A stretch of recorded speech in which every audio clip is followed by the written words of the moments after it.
G'day, welcome to the Australian Property Podcast. I'm Pete Wargent from Alan Wargent Property Buyers, and I'm here with Chris Bates from the Alcove Group Mortgage Specialist. Chris, hey, you've got a trip to Liverpool planned in the coming weeks. How far away is that? I'm looking forward to it, Pete. It's been a big couple of years, and I'm going over to see my granddad mainly, who's in his early 90s.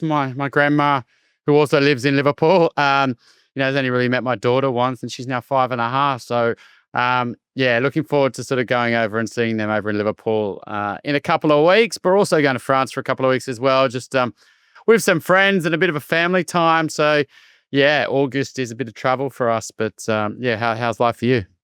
Very similar challenges, to be honest. So, sadly got a funeral to go to next week. And same challenges, really. Parents and grandparents old and time is short. So, just doing the same thing, really. A bit of travel around Europe, going to Scotland next week, up to Edinburgh. And, on the football theme, I've just been following the Euro finals in the women's game, which has been pretty interesting. And I think on the day this goes to air, actually, England are playing in the final against Spain, so it should be pretty good. And on the work front, what's been happening? Well, we actually signed up back in Australia 4 clients in one day this week, which I don't think we've ever done before. It's I don't think necessarily that there's that many more buyers in the market. I think what's happening is that stock levels are so low that people are getting their mortgage pre-approval, they're looking around, they can't find anything good to buy, and they're sort of handing off the problem to a buyer's agent. So, and we've got more sort of referrals and more inquiries in the pipeline. So I think, that probably just speaks to a general lack of stock at this time of year and some frustrated buyers out there in the market because, I just don't, I don't know that the market is going crazy or anything like that, but it's just difficult to find good quality properties to buy. And when you do, we've seen at auctions this week, 20 bidders registered at one auction for Cooperoo, just a standard 2-bedroom unit. There was another auction with 15 registered bidders in Brisbane. So, we managed to pick up a couple ourselves. So, I think that's the general theme at the moment is good properties are pretty hard to come by. And I'm sure that's a problem in other parts of the country as well. Yeah, it's interesting, Pete. I did a newsletter last week and, I sort of read it after I sent it and I thought, hang on a sec. God, I sound bullish. God, I sound like I'm talking the market up here. And, for anyone who's sort of followed stuff that we've produced or, other content I've produced over the last decade or so, when times are tough, I call it like it is. I say, look, we're not really seeing any urgency. We're not seeing inquiry numbers coming down. We're seeing our clients are very hesitant on upgrading or investing or, and I just call it as it is, right? But when you do start to see, a shift in momentum, as brokers, we see it quite early. We see the how fast does someone get their docs back? How many clients are coming to us? How many older clients are coming back to us? What are our existing clients thinking? Because very early in their property journey, they come to us. And so then they start to go to open homes or get agents even through to do evaluation on their property. And so I wouldn't say it's absolutely gangbusters since sort of May, particularly on new clients. But I do think there's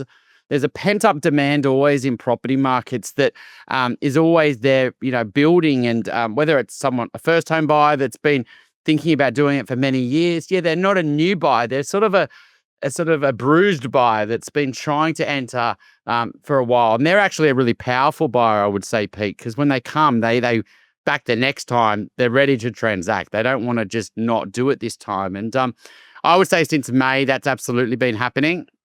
I wouldn't say it's a lot of new buyers into the market. I think there's always this consistent flow of first home buyers. I would say there's an above increase in upgraders in the market, probably similar amount of investors, maybe a little bit higher. But and I think what we've also seen is it's been a weird winter period, right, Pete? I think, just listings were just very low. I mean, there was just the way that the weekends fell with Anzac and holidays and it went in 2 little runs of, early May and, March, etc. So, very little listings in June and very little listings in July. I mean, that's just what it's always like. And also demand's increased at that time. So, Yeah, I mean, it was interesting. We shared articles together, you and I, pretty much all week. We share stuff together, but we picked up some points where people were surprised at some of the results, and also I think people have been buying this month, which I don't often see. I think a lot of buyers go away as well at this time of year. They sort of go, well, I'm just going to pause my search. I'm just going to go enjoy my holidays and school holidays, and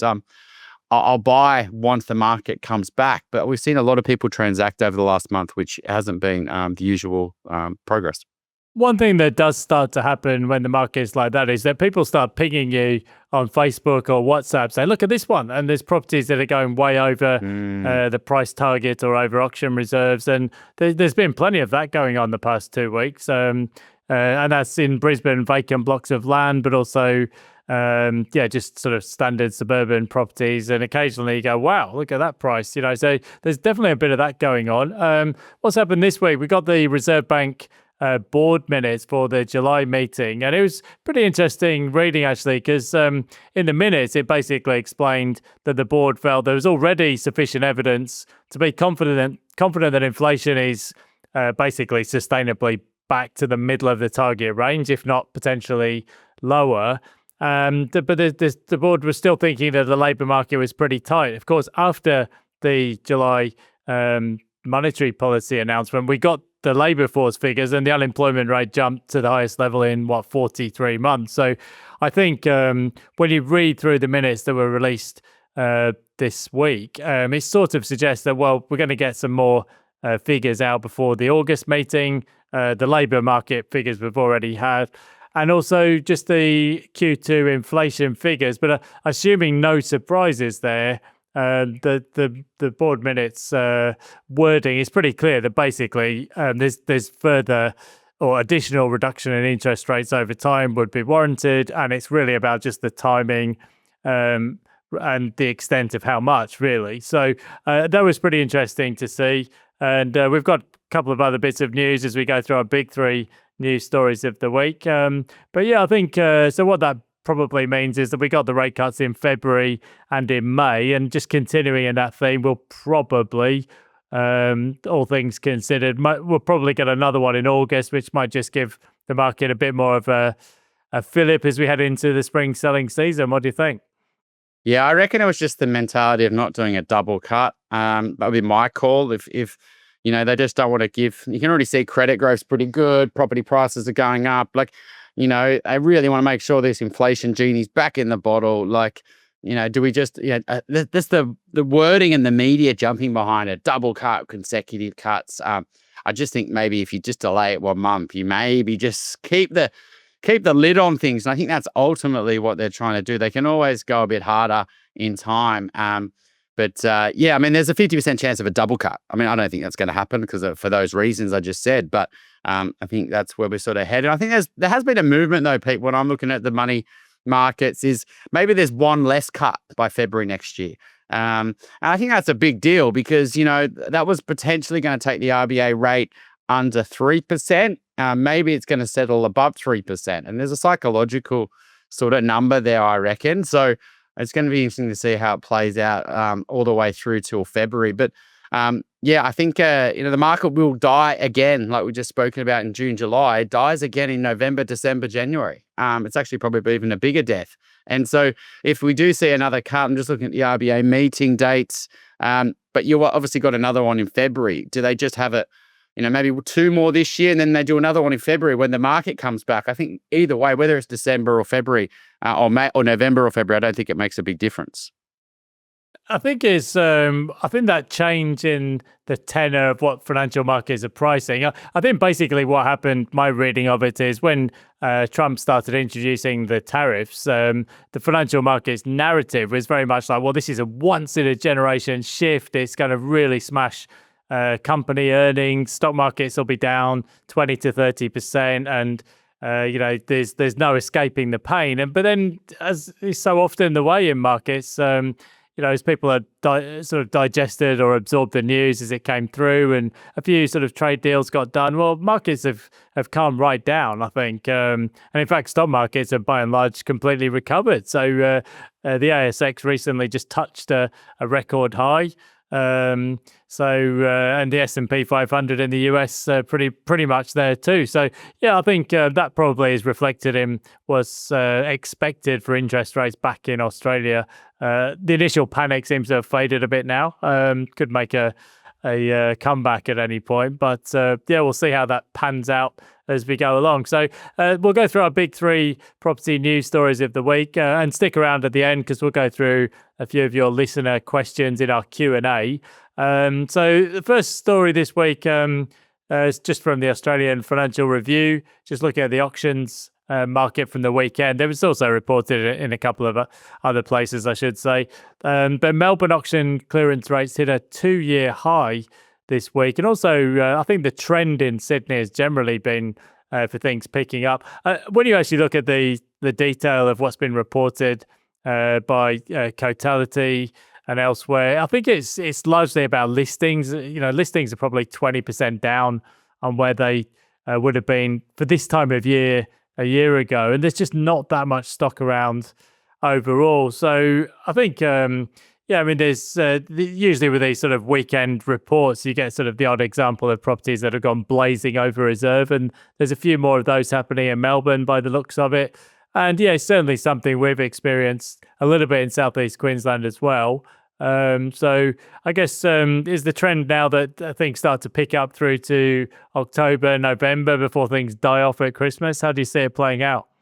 Yeah, I mean, I shared a sort of article with you, and I think it was Ray White. Basically, they usually always talk up listings. I always sort of laugh when I hear agents talking up listings are coming, and the buyers start to believe listings are coming, and gives them excited. They never usually say, "Oh, look, we're really struggling to get listings." And the tone in the comments were, "Yeah, it's just really hard for us to get quality listings," and it's a funny time of year to say that.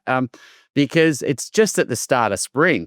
And so what that makes me think is that the listing pipelines coming from, and this is a number one agency in the country, right? The listing pipelines aren't going to be there for sort of the August, September, October time. And we're going to see one of those charts where, compared to longer term averages, there's just not this real steep increase in listings. And it makes sense, right? If you're an investor right now, would you want to sell it in this market or wait another 6 to 12 months? I mean, you would say, well, I can hang on. I couldn't hang on, when interest rates were, a bit higher and my mortgage was higher and I had no idea when that was going to end. And so I bet I'd just cut my losses and sell. But if interest rates are going down, there's market momentum. Well, I'll do everything I can just to hold off my sale. And we've absolutely seen that. Upgraders are, always hamstrung. And so if you haven't got sort of upgraders, and there's always people, death, divorce, and the other reasons why people are selling, but I don't think there's this just sort of rush of people bailing. And also, if you had a home loan, you'd be like, well, do I really want to downsize right now if I'm struggling with my mortgage? I'll see if I can just get to the other side. Let's just see if I can get to the end of the year and reassess in February. So I don't know, Pete, I'm calling a pretty dire spring of good quality listings. I don't know if you see the same thing. Well, so far, yes. I think if you look at the stats this week, so I'm quoting here from Cotality, 678 auctions over the whole week in Melbourne, and over 3/4 of them actually sold, so 76.6%. In Sydney, there was only 587 homes went to auction over the whole week, and the clearance rate was 74.8%. So those preliminary clearance rates, I guess as everyone always points out, they do get revised down as we get all the results through, but they're pretty good as an indicator, I guess. When they're over 70%, that's generally a pretty solid or rising market. If they start to dip into the 60s or lower, obviously it's a different dynamic. So yeah, when you look at those numbers, yeah, it's a quiet time of year, but there's just not that many properties, and certainly not many good quality properties coming up for sale. And that's, I guess, as you said, as Ray White said, their listings are down about 20% over the year, which is pretty big. When you think about it in the context of more buyers, pretty strong population growth, falling interest rates. It's just, that's the dynamic that's prevailing at the moment. And I think it's, when we get the monthly figures on things like household wealth and housing prices, they're generally trending up at the moment. And that's just an undersupply, an underbuild of properties. And it's I suppose, fueling the next property cycle. Yeah, and I think then you get the media jumping on it. I mean, even today, new data shows, this is a domain article, which isn't in our links, but we can throw it in there probably. But yeah, Aussie house prices are surging in every capital city. So the media jumps on these stories just so quick when there's positive momentum in the market. And then everyone starts to believe that, so it flips sentiment. So it is what it is, people. We're not trying to talk the market up. We're just trying to be real of the issues that we see with listings and also how we can see demand building. To move on to story number 2, Pete.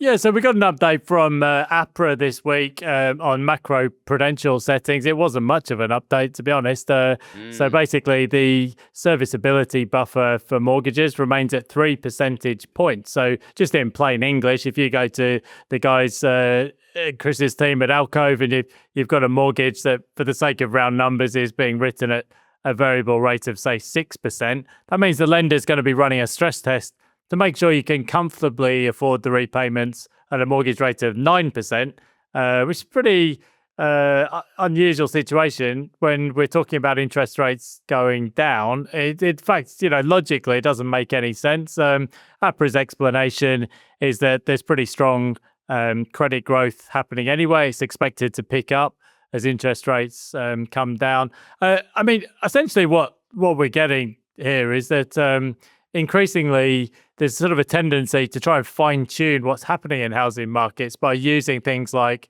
the serviceability buffer, the counter-cyclical capital buffer, and then also tweaks to things like limits on high debt-to-income lending or limits on investor loans or interest-only loans. But yeah, look, at the risk of sounding a bit like a broken record, my thinking here is that, in the short term, you can definitely reduce risk by just making it really hard for people to borrow. But over the medium or longer term, it doesn't necessarily reduce systemic risk. I think all we'll end up with in this scenario is, just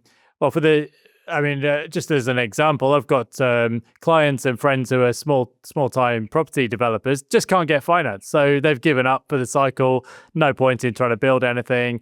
And the dynamic we've got now is just a massive undersupply of housing, which I guess that's what fuels speculation. People start piling into the established market, expecting gains. Then later on, we get a big glut of high-rise towers. So the risk might be sort of pushed further down, but it's not going away. And I think, the general thinking is make it hard for people to borrow, but it's locking out a lot of first-home buyers. I would say it doesn't necessarily make for a more robust system, just to trying to remove all of the risk or speculation out of the market.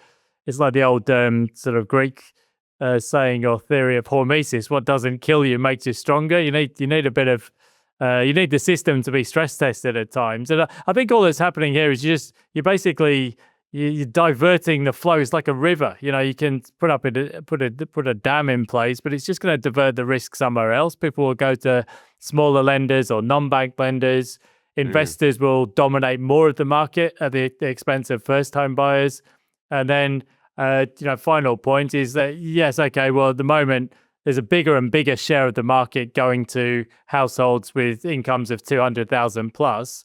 And then come January, it's low deposits, first-time buyers come piling in, completely different rules pulling in the other direction. So it's a very long way of saying I don't know why we've got a 3 percentage points buffer at this stage in the cycle when market pricing is for lower interest rates. I do understand the thinking behind it. It's to try and limit borrowing and credit growth. But I just think it's just pushing the risks elsewhere or potentially just pushing them down the track, because a housing shortage isn't actually good for longer term systemic risk.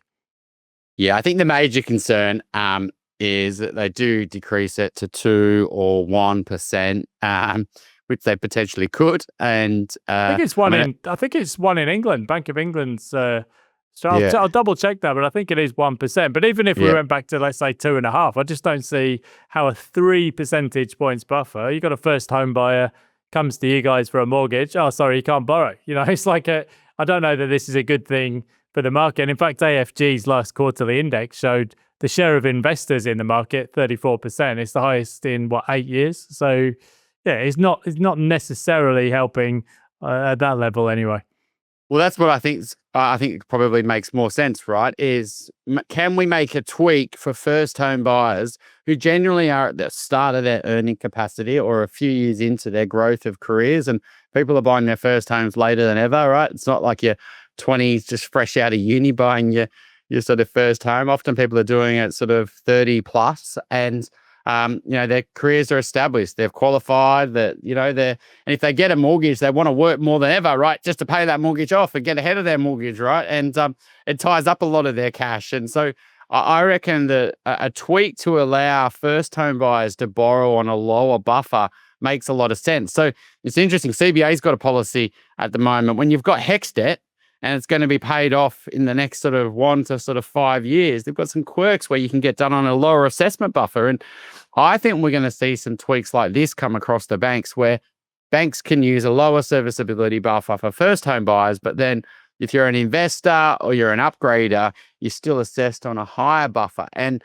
that would give power to first home buyers, but it wouldn't just give more credit growth to the whole market. And I think at least that contains prices a little bit. I think that makes sense. And I think that's what we're going to see. The banks are, I think you made Tim Reardon on your points here. He just jumped on it straight away, because the reality is if you're a first home buyer and you haven't got access to intergenerational wealth, or you're not on a medium or high income, good luck trying to borrow. Like, that's just the reality. Borrow an amount to get you into a property that's actually going to solve your longer term problem. And if you think about the retreat from the regions back to the capital cities, and the fight to get people back into the offices, whether that's the employees want it or the employers want it, I think there's a bit of both. But I do think that that's encouraging people to have to get stuck close to the capital city. They haven't got this I'll live anywhere remote work mentality. And so that means that we're getting a lot of our first home buyers who are fearful going to, regional locations where maybe they could get something in their budget. They have to go into the capital cities and they can't get something that they want because borrowing's so tight. So I think maybe make a tweak for first home buyers makes sense, but, whether they've got the ability to be that prescriptive, I don't know. But I have seen some changes, say, for example, with that CBA policy, which gives me a bit of insight.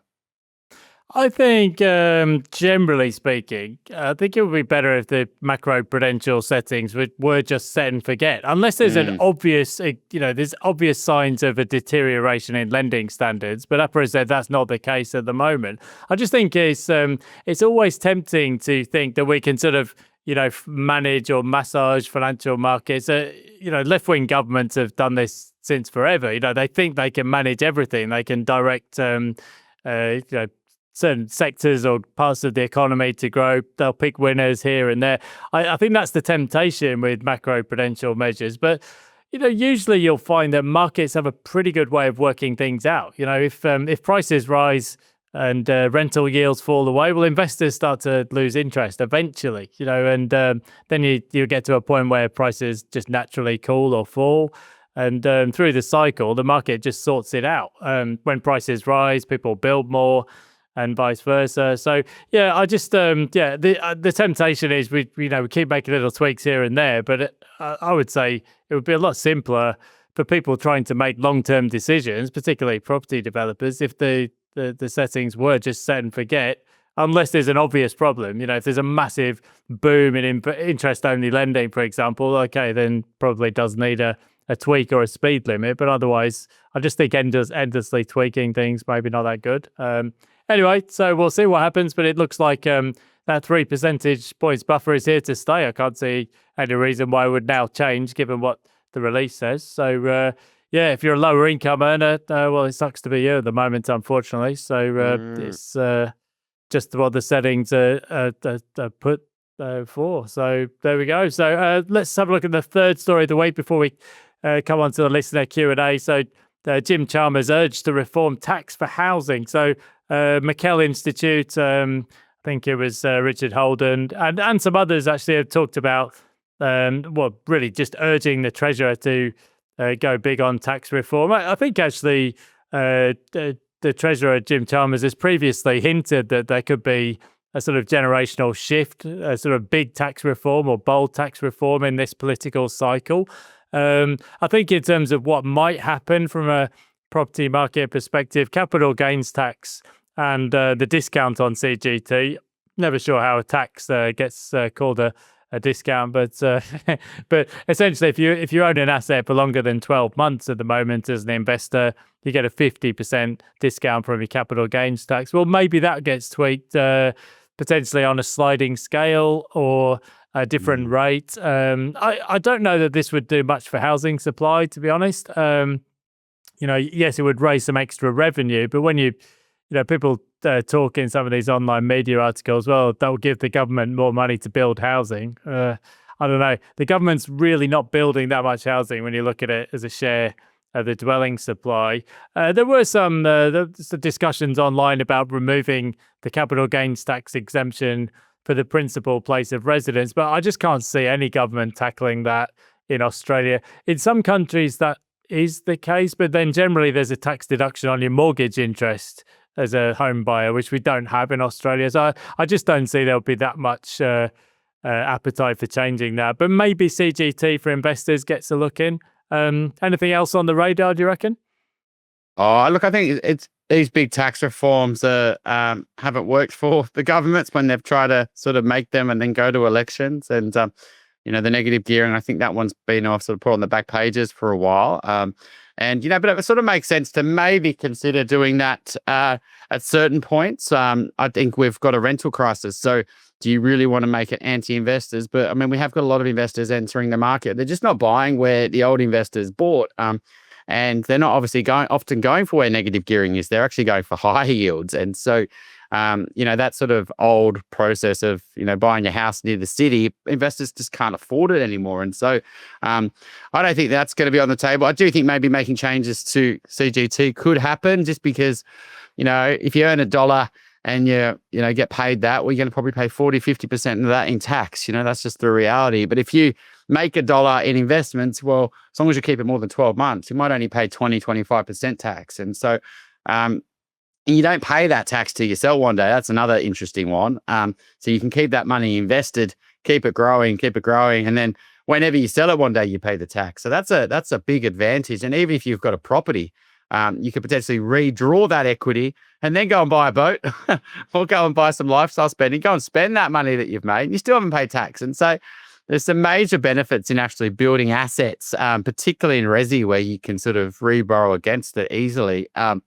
And not have to pay capital gains tax. But if you made a change, people are just so anti-tax. And I think this is where you're making changes to super. That's a big, brave policy, that in itself. And I think they probably want to see that, what do they say, that one go through the python's belly first till they try to swallow another lamb. But basically, I think with capital gains tax, if they make a change to that, would you just go, well, I don't really want to go and rebuy these investments. Why don't I just keep them? Because if I rebuy, I have to pay more capital gains tax on my next investment property, just like paying stamp duty and selling costs again.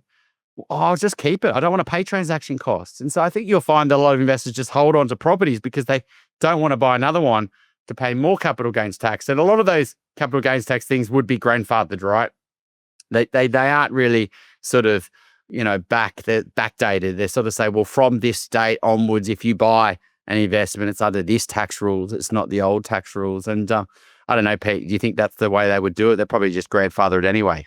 It does, yes. I think that's the suggestion, that if there was a change, it might be grandfathered. So, and some of the other proposals, potentially moving GST from housing built by the states.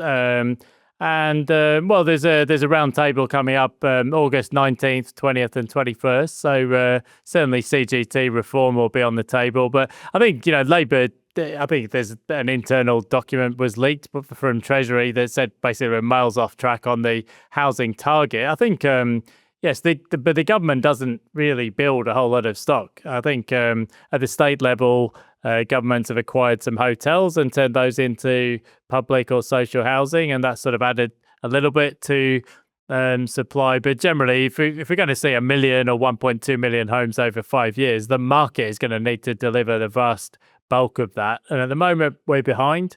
But if you think about we've built 240,000 homes in a year once in history. To see it happening year in, year out without a big deterioration in the quality of the stock built, I think it's a big ask. So anyway, we'll see what comes around. It's a few weeks away yet before Labour have their sort of heads together. So we'll see what they come up with.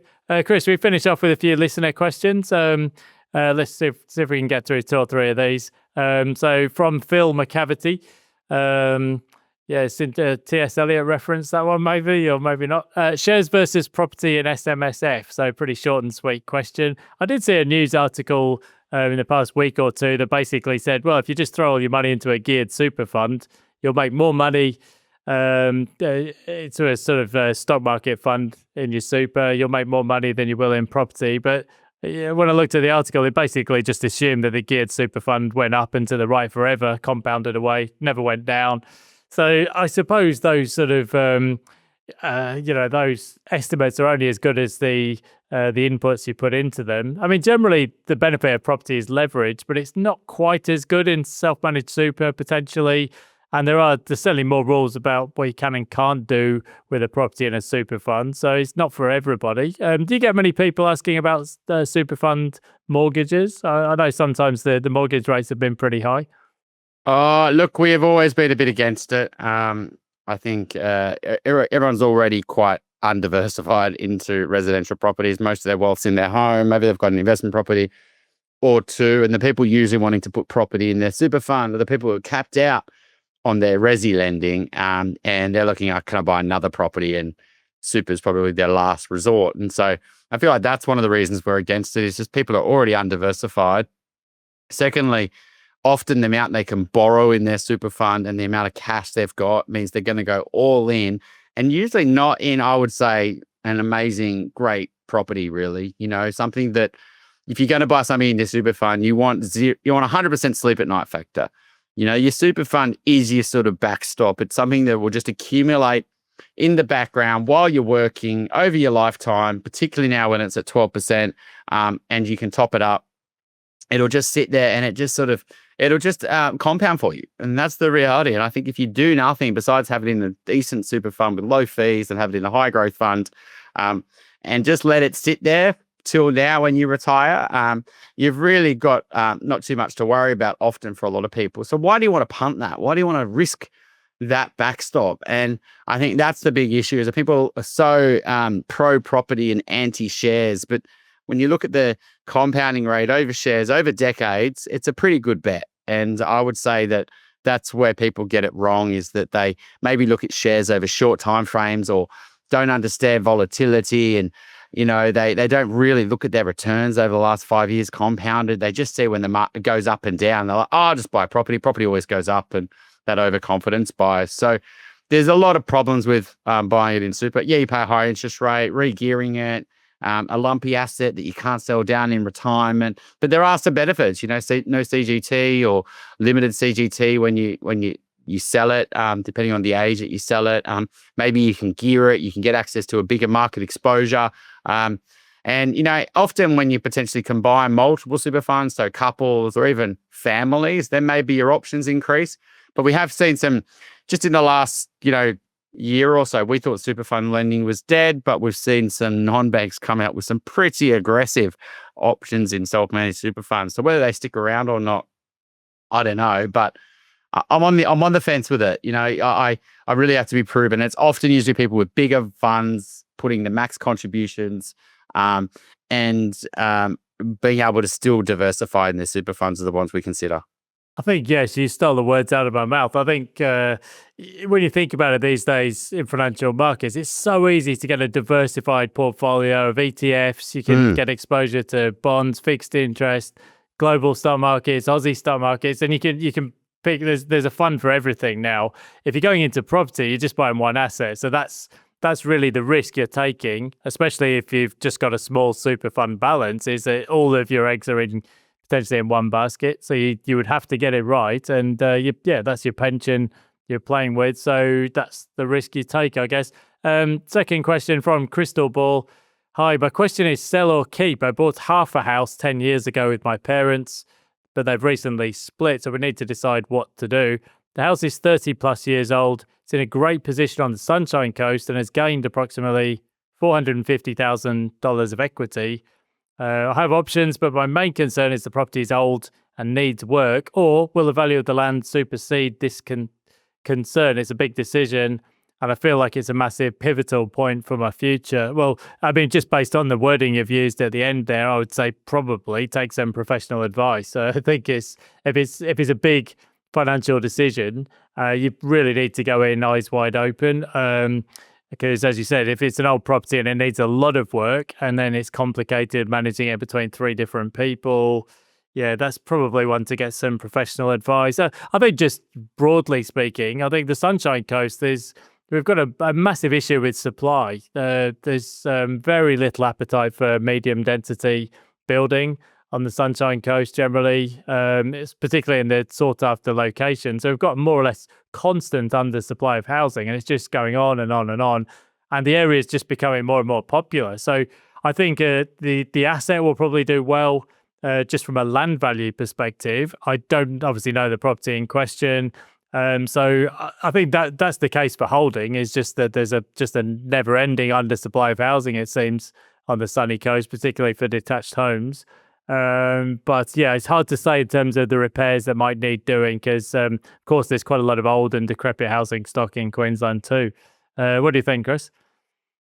I mean, there's always a bias to try to keep things, sentimental. The border has done well. I just want to keep it forever. And there's a hesitancy to change. I just wonder, Crystal, that's a great name, Crystal Ball, but just wonder, Crystal, whether you should maybe call time on it. Maybe you could sell it in a year or two, and depends how this split's going down with the parents, whether it's going to need to do it now, whether you need to do it in a year's time. But maybe you could just buy yourself a year or two, maybe try to capture when interest rates are coming down, and but then at some point, call it time. Because, sometimes you might just want to say, right, well, that property's done what I need to do. It gives my money back to the parents, their money back to them, and it allows you to then move on to your next decision. So you kind of got to always base your current decision together as part of your overall plan. And this is one of the issues when you buy with other people, is that their plans are often different to yours. And so, you've got to factor in what they want in this situation, together with what you want. And but sometimes there's benefits in buying together. You probably would have got a better property than you could have done by yourself. So it's worked. It's done its job. So and you had it for 10 years, which is a good run. And so and you've made good growth out of it. So maybe the case is go, okay, if I do sell it, what's my next decision? How does this fit into my longer term plan? And how can I reallocate that equity plus borrowing capacity for me? That's my resources into something that's going to work for my future. And so just getting rid of a property, if you never go and buy something else, then yeah, maybe you're going to say it's a pivotal point where you probably wish you held on to it. But if you reallocate that equity and your borrowing capacity into a different asset, well, maybe that offsets what you could have maybe have made on this property. And so, but if you can't do that, then that could be an issue. So hopefully that was helpful, Crystal. Cool, thanks, Chris. Last one for this week from Planning Ahead. In New South Wales, can I approach buyers agents directly to see if they have any clients interested in buying my property rather than engaging a real estate agent? I'm keen to avoid real estate agent fees, aren't we all? And marketing costs. Look, I've sold a couple of properties in the last 18 months, and I'm a fully licensed real estate agent. I did think about this in both cases, but then I just thought at the end of the day, real estate agents exist for a reason. They've got a big database. They know how to market properties, professional photography. So I think when you look at it, your best chance of getting the right buyer at the right price is to use a professional, is my thinking. Can you approach buyers agents directly? Yeah, you definitely can. I would say if you're going to do it, try that first before you engage a real estate agent, because as soon as you've signed documentation with an agent, they're going to be all over you for a commission. So I would say if you're going to do it, give it a go, give yourself a specific period of time, because at this time of year, who knows, it's not a traditional time to be selling property. So I would say, sound out a few buyers agents if you want to go down that route. So if you've got a price in mind you want to achieve, but if it doesn't work out in a month or two, maybe that's the time to get a pro on board. So look, it's tempting, but I've seen people sell properties. I can remember one case where there were two identical properties side by side, and the agent sold one for this was a unit in Brisbane, probably about 70 grand more. It was just they staged the property professionally. It was just more professionally listed online and all of that kind of thing. And it shouldn't make such a big difference, but sometimes it does. So yeah, my thinking is give it a go, but probably if it doesn't work out, then get an agent on board. What do you reckon? So think about it this way then. That's how I'll think about it. So is the property a good asset or is it not? If it's not a good asset, does a buyer's agent want it? Probably not. And so are you just wasting your time there a little bit? Secondly, so if it is a good asset, you got to say, are you going to get the best price through a buyer's agent who's acting for their clients, not you, or putting it on the market as a good asset in an undersupplied market and getting competition and getting as many eyeballs as possible on it and running a full campaign and presenting it in the best way and then creating some competition. And then what do you think is going to get the best price? You negotiating with a buyer's agent or an agent going through a sales campaign? And so is 2%, and even you might even be able to negotiate that commission down if it's a good asset and have it at 1.5% or something, then I would just run through the agent. But if it's a poor asset, are you really just desperate to sell it and looking for an easy way to sell it because it's not going to sell well? Is the buyer's agent really going to buy it, or are they only going to buy it if they can get it for a very, very good price? And are you better to protect yourself, at least try to get an agent and get some competition on it and create some scarcity there that might actually get you a price, and they have a much bigger idea of the desperation of buyers in the market. And so, yeah, agents play an amazing role in the market. While you might not like working with some and you might just not want to go through their fees, I think you got to just remember that they do have a role and they can get the job done for you. You can always shop around and ask for a discount. So, yeah, that's about it for this week. Chris, what's on for the weekend? Any plans? Nothing exciting, Pete. Yeah, I'm very boring on these episodes nowadays, but looking forward to the holiday in a couple of weeks. What about you? Parenthood. Yeah, just football for me, and then off to Scotland for a week. So I might be dialing in from Edinburgh next week, so we'll see how we go. Other than that, just catching up on a bit of sleep. So all good. Thanks for joining, everyone. If you've got any questions, shoot them through. We'll try and include them in the coming weeks, and look forward to catching up next time. Cheers, Chris. I'll see you next week, Pete. Thanks for watching this episode of the podcast. If you want to hear more from us, you can get daily videos and podcasts on Rask's YouTube channel, or if you want to enroll in a free course on investing, property, business, money, you name it, you can join over 34,000 other students and enroll in a free course on the Rask website. Simply head to www.rask.com.au and follow the prompts. Thanks for watching this Rask podcast.